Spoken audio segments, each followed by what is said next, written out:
Hello and welcome to Touch to Click. In this video I'll show you how to create a new user on Windows 11 in a quick and simple way. Now let's get started.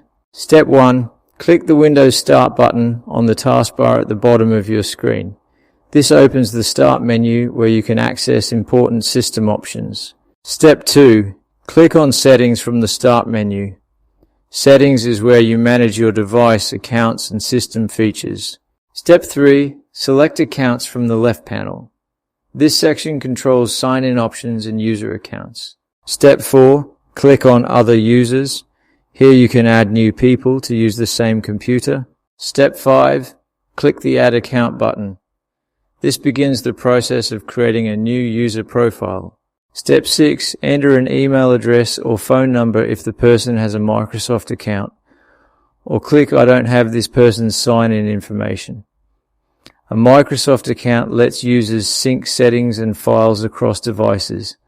If they don't have one, you can continue with a local account.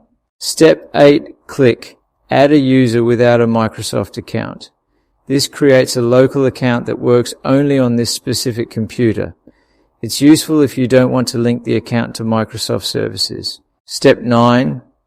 Enter a username and password for the new account. The username will appear on the login screen and the password keeps the account secure. Make sure the password is strong but easy to remember. Step 10. Set up the security questions and click Next. These questions help recover the account if the password is forgotten. Once you click Next, the new user account will be successfully created.